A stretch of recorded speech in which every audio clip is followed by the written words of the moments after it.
friends, welcome to Guru Knowledge channel. Please subscribe and click on the bell icon for the future updates. So in the previous session we have already dealt with the Jainism. So today in this session we will begin with the Buddhism. So let's start. That is, who is the founder of Buddhism? Founder of Buddhism is Gautam Buddha. And so we will see about the Gautam Buddha in the brief detail.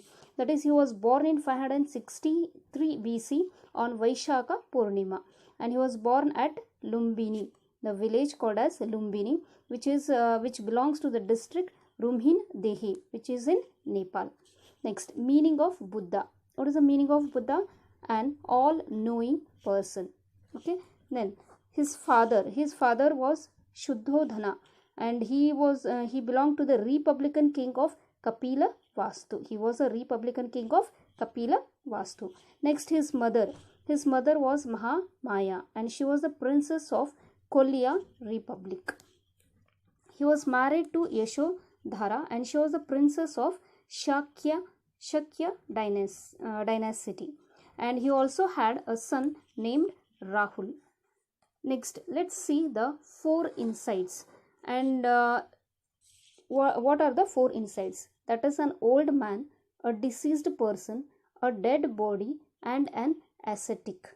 These 4 sights, they made him to renounced his home. Renounced his home means, and he became ascetic. Renounced means he left his home, means he rejected his home and he became ascetic. Okay. Ascetic means, I already yesterday in the Jainism also I told that ascetic means a person with an incredible self-discipline for a religious reason. That is called as an ascetic. So he rejected his family and he became ascetic. At what age he became? At the age of 29. And after these 4 sites, after looking at these 4 sites, that is, an old man, deceased person, dead body, and ascetic, he renounced his home, and it is known as Mahabhinash Karmana, that is, great going forth, and he became ascetic. What it is called as Mahabhinish Karmana. Okay. So at what age he became this? At the age of 29. Next, his first teacher. Who was his first teacher? First teacher was Alar Kalama. Alar Kalama was his first teacher, and he learned the technique of meditation from his teacher. Next, his next teacher was Rudraka Ramaputra. Just remember these first teacher, and this is the next teacher of Buddha. Next, at the age of 35, he attained Nirvana. What did he attain at the age of 35? He attained Nirvana. So what is the meaning of Nirvana? We will see that. Nirvana means enlightened person. Enlightened person. That is under enlightenment actually. Nirvana means enlightenment. He attained this Nirvana under a peepal tree at Uruvela. There were Uruvela, which is called as Bodh Gaya, on the banks of the river Niranjana. Okay. So if we compare this to Jainism, where Vardhaman Mahavir, he attained what? Instead of he attained Kaivalya there, but Buddha, he has attained Nirvana, he has attained Kaivalya. And he under which tree? Under the sal tree. And where was which river? Rijupalika river in the Jainism. Whereas if we compare this to Jainism, okay, but here at the age of 35, Buddha, he attained Nirvana under peepal tree at where Urvela, and it is called as Bodh Gaya, and on the banks of the river Niranjana. And Nirvana means enlightenment. So Buddha is known as enlightened person. After he attained this Nirvana, he got this name as Buddha, Tatanga. He got his name as Tatanga, Tathagat. Tathagat, it is nothing but enlightened person. Next, he described the thirst of the desires and the carvings as Tanha. You have to remember this. Tanha. Tanha means what? He described the thirst of the desires and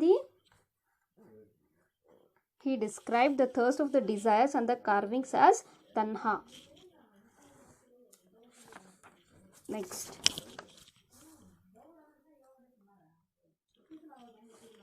Next, let's see the first sermon. Where did he conducted his first? He preached his first sermon. The first sermon was preached at Saranath, where in UP, and the first sermon was preached in Prakrit language. Which language was that? Prakrit language. And Sarnath, there was a deer park. And how many disciples were there? There were 5 disciples when he preached the first sermon. And this, when he preached this first sermon, it was known as Dharma Chakra Paravartana. This is a very important one. This is Dharma Chakra Paravartana. You have to remember this. Then at the age of 80, he died in 483 BC at Kushalnagar. He died at Kushalnagar, UP, and it is known as Mahaparinirvana. It is known as Mahaparinirvana. Royal patrons like who were the followers of the Buddhism were Bimbisara, Ajatashatru, Uddain, Pradyota, Ashoka, Kanishka, and Harshavardhana. Now let's see the doctrine, that is philosophy of Buddha. Doctrine also as well as philosophy of Buddha. So the first doctrine is doctrine of karma. Second is neither accepted nor rejected the existence of God. Buddhas, they neither accepted nor rejected the existence of God.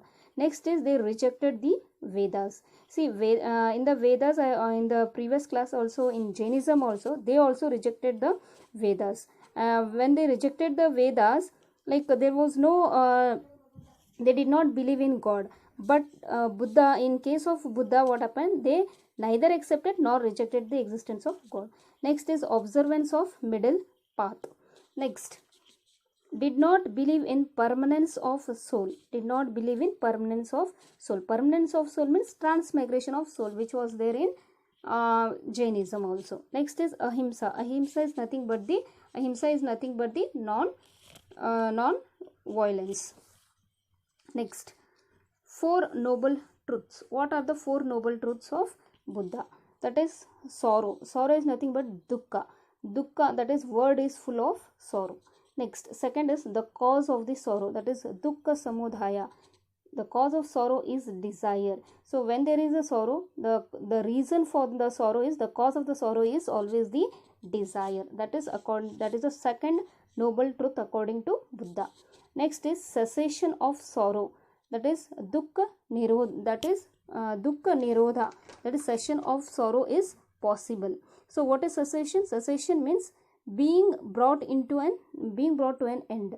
Means the sorrow can be brought to an end. That is possible. Means you can bring the sorrow to an end. That is possible. That is why it is called as dukkha nirodha.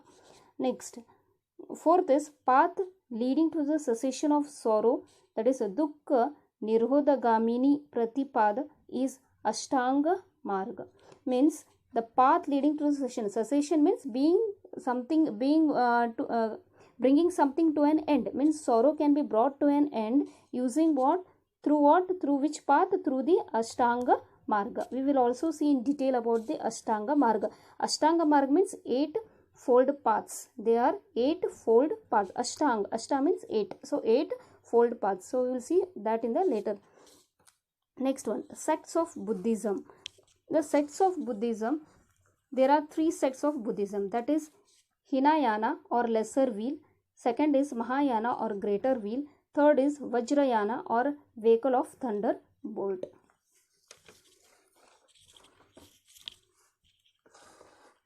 Now let's see Hinayana or lesser wheel. We will also see the comparison along with that. There are 3, that is Hinayana, Mahayana and Vajrayana. But we will compare Hinayana and Mahayana and we will see both of them together.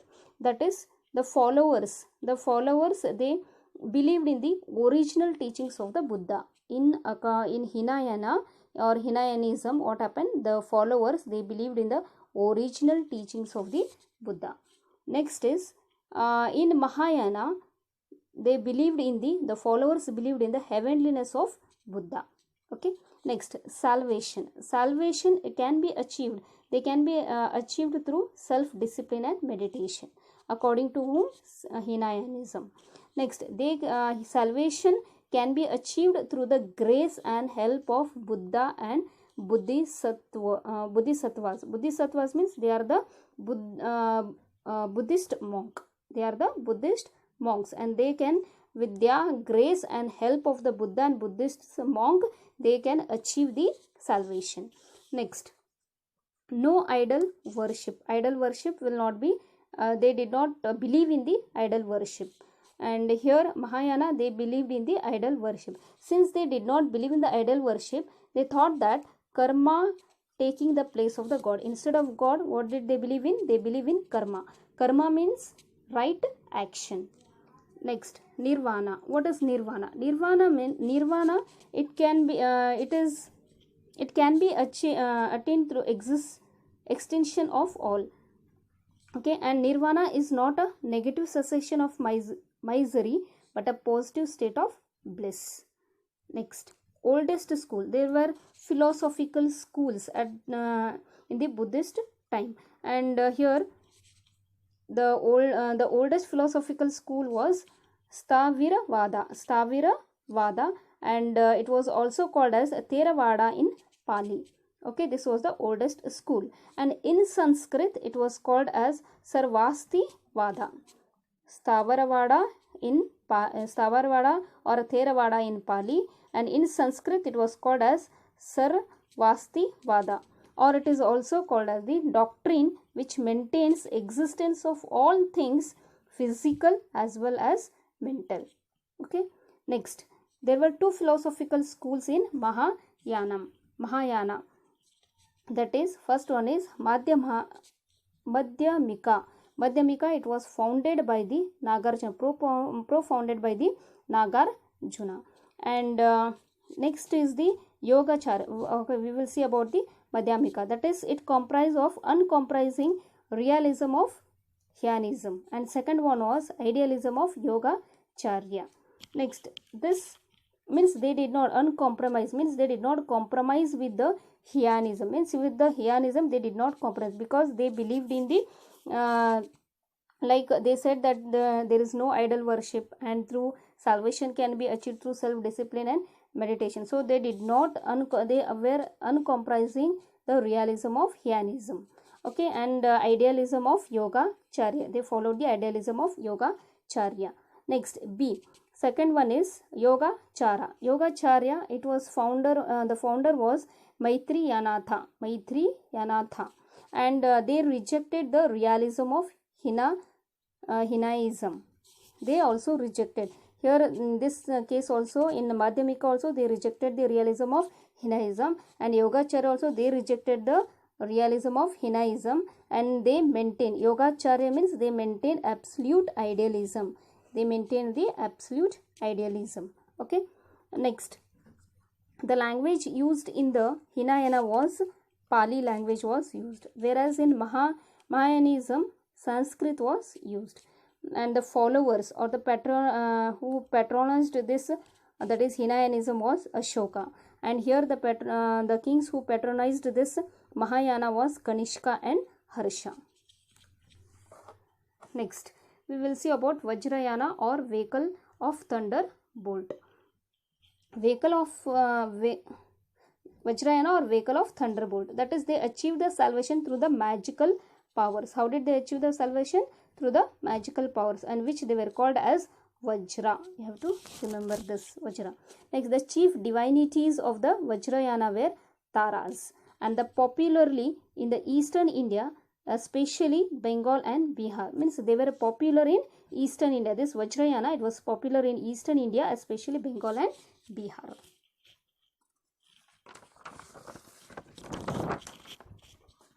Next, we will see about the literature of Buddha. Literature of Buddha, the first one is, there are 6 literatures of Buddha. The first one is Sutta Pitaka, important literatures, that is the Sutta Pitaka. Sutta Pitaka, it is a collection of Buddha's sermon. how many that all he has preached, how many sermons? 5 sermons were preached by him. That also we will see in detail. But Sutta Pitaka, it is a collection of Buddha's sermon. Next is Vinaya Pitaka. Vinaya Pitaka means the rules and regulations of monastic discipline for monks. Means for the sake of the Buddhist monks, there are some rules and regulations that need to be followed, and those rules and regulations are mentioned in the Vinaya Pitaka. Next is Abhidhamma Pitaka. Abhidhamma Pitaka, it consists of the profound philosophy of the Buddha's teachings. What does it consist of? It consists, Abhidhamma Pitaka consists of the Buddha's teaching, philosophy of Buddha's teachings. Next is the Jataka. The Jataka, we already know about the Jataka. The Jataka is a collection of over 500 poems. How many poems? 500 poems. And those 500 poems describe the previous birth of the Buddha. Next is Buddha Vamsa. Buddha Vamsa is nothing but the legends. Buddha Vamsa is the legends of verses about the 24 Buddhas. Means legends of the verses of 24 Buddhas means before Buddha, before Buddha, there are legends. They were going to describe about the legends in Buddha Vamsa. Next is Saloni's Chronic. Saloni's Chronic is Deepa Vamsam, Mahavamsam and Kalavamsam. Actually, these are the, in the Sri Lankan, how Ashoka, actually Ashoka, he was the patron, he was patronized of Buddhism, right? He was a follower of Buddhism, and he took a great effort in spreading the Buddhism in the Sri Lankan. Salonism nothing but in the Sri Lankan part, that is called, that is Deepa Vamsam, Mahavamsam and Kalavamsa. Next is Buddhist mudras. What are the Buddhist mudras? Let us see. Abhya mudra. Abhya mudra, Abhaya mudra. Abhaya means what? No fear. Means it is a mudra, or it is a mudra of no fear. It represents what? Protection, peace and no fear. Next, Bhumi Sparsha mudra. Bhumi Sparsha mudra means it calls upon the earth to witness Shakya Muni Buddha's enlightenment at Bodh Gaya. Actually, after his first sermon, Buddha he was enlightened, right? After the first sermon, so he calls upon the earth to witness the Shakyamuni Buddha's enlightenment at Bodh Gaya. Next, Dharmachakra mudra. That is the central moment in the life of Buddha after his first sermon is in Sarana, that is enlightenment, right? So in Bodh Gaya, he did the Dharma Chakra. In the previous also we have seen that in the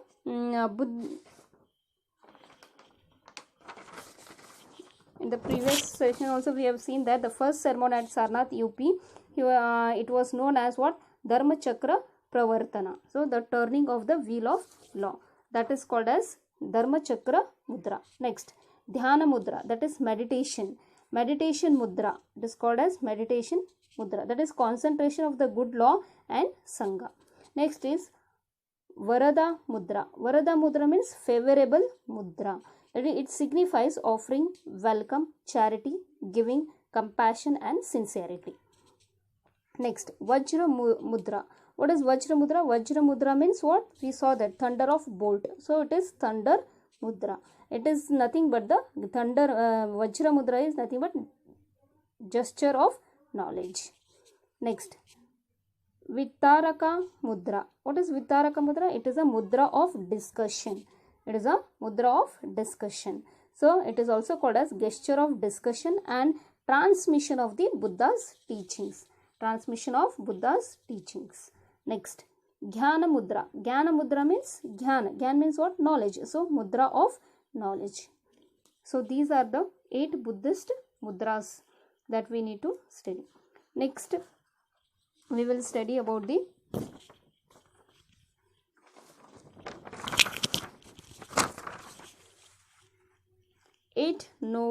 Noble Eightfold Path. Ashtanga Marga includes. So I told in the previous slide that we will see about the Ashtanga Marg. Actually, the Ashtanga Marg is nothing but the Eightfold Path, Noble Eightfold Path.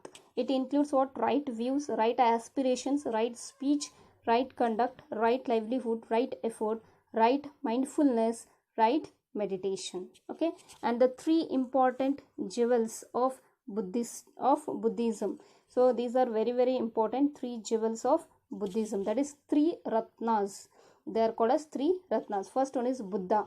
Buddha, the enlightened, Dhamma, doctrine, Sangha, order. You have to remember these three jewels. Next, monasteries. Monasteries is like as both Jaina, this monasteries, it belongs viharas. Monasteries are also called as a what? Viharas, and it belongs to both Jainism as well as the Buddhist monks. Okay, as both Jaina and Buddhist monk and nuns also, when they went from place to place for teaching the people, means for teaching the people, they need to travel from one place to another, and when they did not travel, they needed some shelter when they did not travel. So at that time, some viharas were built. Viharas were what? Viharas were built. They are the shelter, to take the shelter. So what is this? Earliest vihara was made of what? They were made of wood, and later on they were built of brick. This you have to remember. This question has been asked in CTET question paper. Viharas, they were built for shelters for whom? For Jainas and Buddhist monk. What were they called? They are called as Buddhist. They are the shelter place. Next, coming to the last part, coming to the Buddhist council. This is very, very important. In most of the competitive exams, these questions are asked among the Buddhist council. That is, let's see about the there are totally in Buddha according to Buddha, he preached, he took 5 councils. That is, the first council, the place was Rajguru. It was held in Rajagiri, that is 483 BC, during the king Ajatashatru. And Ajatashatru, he belonged to Haryanka dynasty. Then second council was held in Vaishali in the period 383 BC.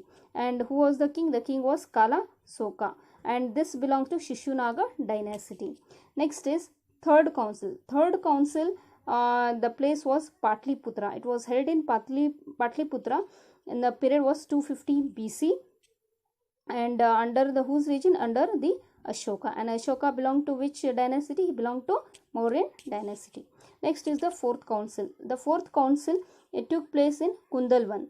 Okay, it took place in Kundalwan. It is in Kashmir, and the period is 100 AD. And during which king? During the Kanishka. That is the presidency, under whose presidency? Under the presidency of Vasumitra. Under the presidency of Vasumitra.